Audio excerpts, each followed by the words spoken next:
जिंदगी एक सफर है सुहाना, यहाँ कल क्या हो किसने जाना, जिंदगी एक सफर।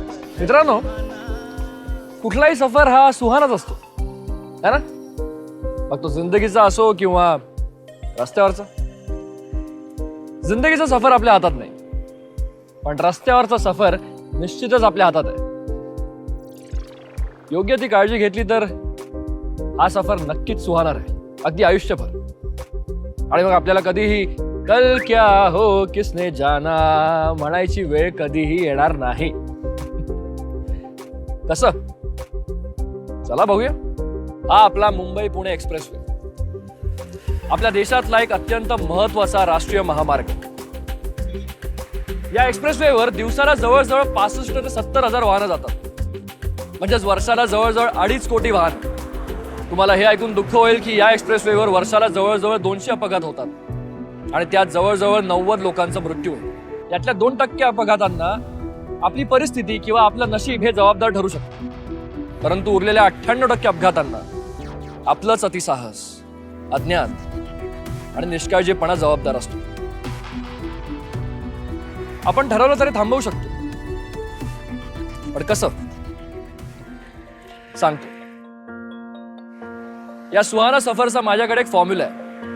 आता त्याला फॉर्म्युला म्हणा किंवा एखादा पासवर्ड, आणि तो पासवर्ड आहे 777. आता हा 777 आला कुठून तेही सांगतो. मला सांगा, आपला प्रवास सुरू कसा होतो? असाच ना? पण खरं तर आपला प्रवास आधीच सुरू व्हायला हवा.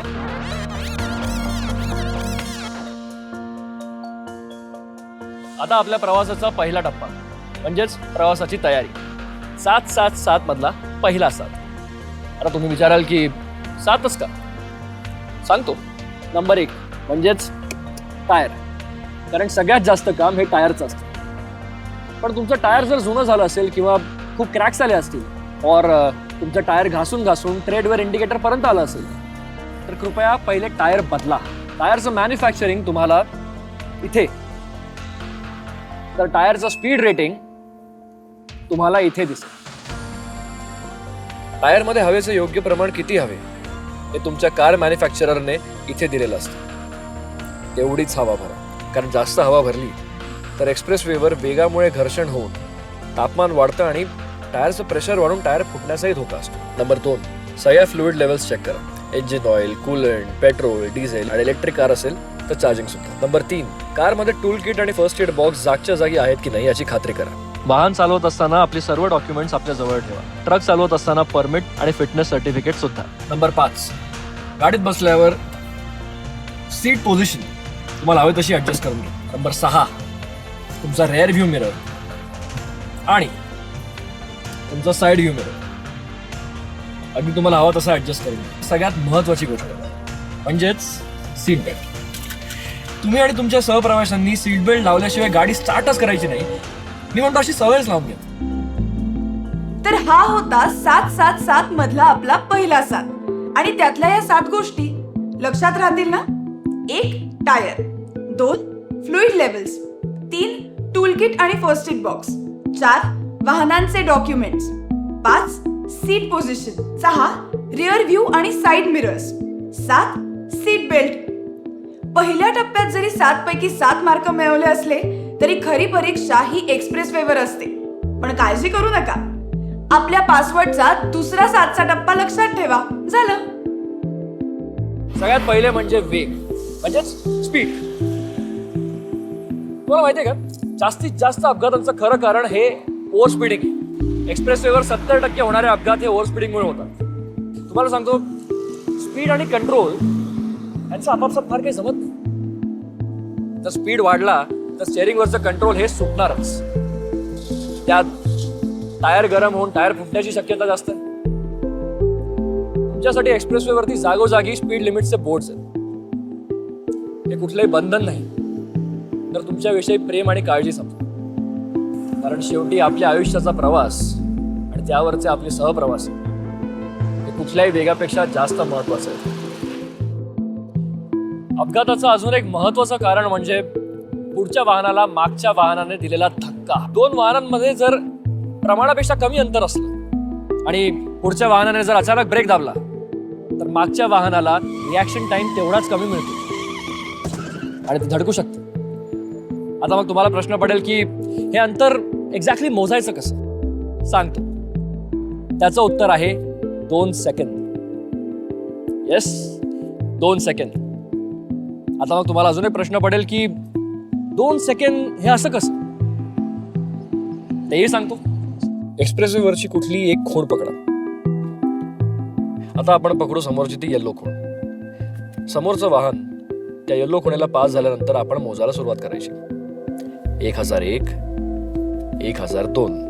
हे झाले 2 सेकंद. हे 2 सेकंद आपल्याला त्या खुणेपर्यंत पोचायला लागलेच पाहिजे, म्हणजे आपण व्यवस्थित अंतरावरती आहोत.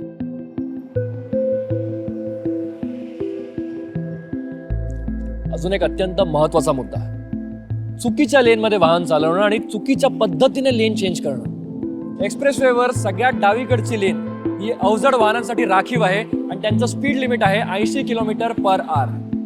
ही मधली लेन हलक्या वाहनांसाठी, त्याचा स्पीड लिमिट आहे 100 km/h.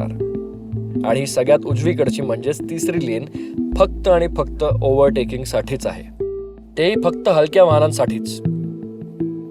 त्यामुळे या लेनचा उपयोग हलक्या वाहनांनी फक्त ओव्हरटेकिंग पुरताच करायचा आहे. इथे स्पीड लिमिट आहे 100 km/h. मुंबई नागपूर समृद्धी महामार्गावर हेच स्पीड लिमिट्स 80 km/h, 100 km/h आणि 120 km/h असे आहेत. या लेन मध्ये समोर कोणीही नाही म्हणून आपलं आरामात रमत गमत कमी स्पीड मध्ये आपण गाडी चालवू, हे चुकीचं आहे. ओव्हरटेक करताना घ्यायची काळजी. पुढच्या वाहनाचा स्पीड आणि त्यांच्यातलं आणि तुमच्यातलं अंतर याचा अंदाज घ्या. मग मिरर मध्ये पाहून मागे येणारं वाहन आणि तिसऱ्या लेन मध्ये असलेल्या वाहनाचा वेग आणि तुमच्यापासूनचे अंतर याचा अंदाज घेऊन ओव्हरटेकिंग साठी या लेन मध्ये शिरा. ओव्हरटेक केलेल्या वाहनात आणि तुमच्यामध्ये पुरेसे अंतर राखूनच पुन्हा आपल्या लेन मध्ये या. पुढच्या वेळेला जर ओव्हरटेकिंग करायचं असेल तेव्हाच या तिसऱ्या लेनचा वापर करा. आणि जर नाईट ड्रायव्हिंग करत असाल तर तेव्हा ओव्हरटेकिंगच्या वेळी हाय बीमचा वापर करू नका. मित्रांनो, आपण जेव्हा लायसन्सच्या एक्झामसाठी अप्लाय करतो तेव्हा आपल्याला खूप सारे सिम्बल्स शिकवले जातात. मग हळूहळू आपण ते सगळे सिम्बल्स विसरायला लागतो. त्याला दुसरं म्हणजे शॉर्ट टर्म मेमरी लॉस असं म्हणतात. त्याला इथे फिट करून ठेवा, कारण एक्सप्रेसवेवर या सिम्बल्सद्वारा आपली पूर्ण सुरक्षेची काळजी घेतली जाते. असं एकदम आरामात एका स्पीडमध्ये जायला मस्त वाटतं ना? पण असं तासनतास न थांबता करणं अत्यंत धोकादायक ठरू शकतं. सायकोलॉजीच्या अभ्यासात असं आढळलं आहे की सलग 2.5 ते 3 तासांपेक्षा जास्त वेळ ड्रायव्हिंग केल्यावर रोड हिप्नॉसिस किंवा रस्ते संमोहन हा प्रकार सुरू होतो. या स्थितीत अगदी तंद्री लागल्यासारखं आपण वाहन चालवत असतो. डोळे उघडे असतात पण मेंदू मात्र अर्धवट झोपेत. या स्थितीत 15 मिनिटापर्यंत ड्रायव्हरला ना समोरच्या वाहनांचा ना आपल्या स्पीडचा अंदाज असतो. रस्त्यावरच्या खुणाही मेंदूपर्यंत पोहोचत नाहीत. ही स्थिती बऱ्याच अपघातांना जबाबदार असते. आणि म्हणूनच दर 2-2.5 तासांमध्ये एक ब्रेक घ्या, कडक चहा घ्या, मेंदूला थोडीशी किक आणि डोळ्यांना थोडीशी विश्रांती द्या आणि मगच पुढे जा. तुम्हाला सांगतो मित्रांनो, अपघातासाठी एक बेसावध क्षण पुरेसा असतो. आणि आजकाल तो बेसावध क्षण या मोबाईल फोनमुळे कधीही होऊ शकतो. एकतर तुमच्या स्टेअरिंग समोरच्या स्क्रीनचा वापर करा, नाहीतर या स्क्रीनचा वापर करा. आणि गाडी चालवताना आजूबाजूच्या जाहिराती बघणं हे अत्यंत धोकादायक आहे. आणि ह्यातच तो बेसावध क्षण लपलेला आहे, याची जाणीव मात्र ठेवा. तर हा झाला 7-7-7 मधला आपला दुसरा साथ. आणि त्यातल्या या 7 काळजी घ्यायच्या गोष्टी. 1 स्पीड, 2 वाहनांमधलं सुरक्षित अंतर, 3 लेनची शिस्त पाळा आणि चुकीच्या पद्धतीनं लेन कटिंग करू नका, 4 योग्य पद्धतीनं ओव्हरटेक करा, 5. एक्सप्रेसवेवरील वाहतुकीचे सिम्बॉल समजून घ्या. 6. 2-2.5 तासांनी एक छोटासा ब्रेक नक्की घ्या. 7. वाहन चालवताना मोबाईलचा वापर अजिबात करू नका. एवढं करूनही जर का आपलं वाहन बंद पडलं किंवा अपघात झाला तर काय करायचं? तर हा आहे आपल्या प्रवासाचा तिसरा टप्पा, 7-7-7 मधला आपला तिसरा साथ. सर्वप्रथम बघूया हे ब्रेकडाऊन झालेले वाहन थांबवायचे कुठे. मुळात एक्सप्रेसवेवर गाडी थांबवण्याची परवानगीच नाहीये, पण तरी थांबवण्याची वेळ आलीच तर एक्सप्रेसवेला शोल्डर्स दिलेले असतात. आपली गाडी तिथेच थांबवा.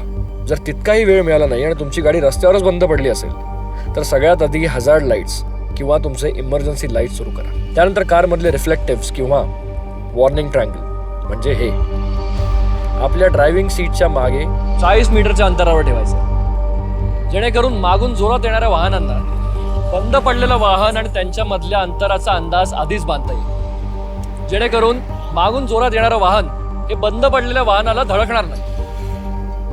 अशा एखाद्या बंद पडलेल्या वाहनाला ज्या मदतीची गरज आहे या टोल फ्री हेल्पलाईन नंबरवरती डायल करा. तुम्हाला ॲम्ब्युलन्स, क्रेन, पेट्रोल ही सगळी मदत लगेच मिळेल. जर एखादा अपघात झाला तर फर्स्ट एड बॉक्सचा वापर करा आणि जास्त दुखापत झाली असेल तर लगेच वैद्यकीय मदतीसाठी कॉल करा. मित्रांनो, आपण फक्त रस्त्यावरचेच नाही तर आयुष्यातलेही सहप्रवासी आहोत. त्यामुळे एखाद्या वाहनाचा अपघात झाला असेल आणि त्यांना जास्त दुखापत झाली असेल तर लगेच मदतीसाठी धावून जा. कारण आज ते आहेत, उद्या तुमची आई, तुमची मुलं असू शकतात.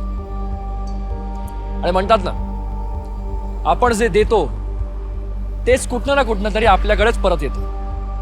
हे कायम लक्षात ठेवा. तर हा होता 7-7-7 मधला आपला तिसरा आणि शेवटचा साथ. आणि त्यातल्या या 7 गोष्टी लक्षात आहेत ना? 1.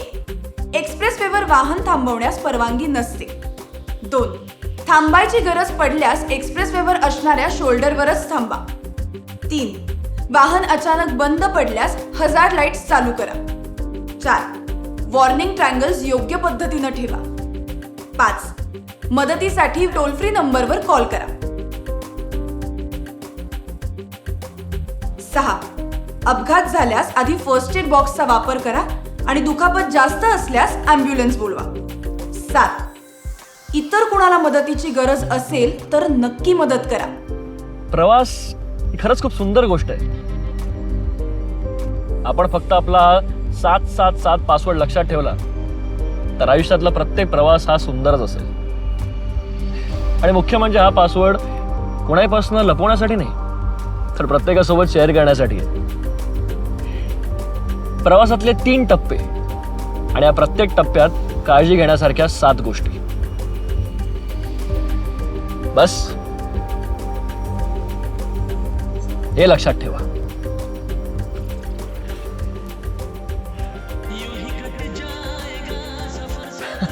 हे ऐका, या गाण्यातला साथ आपला साथ आहे काय.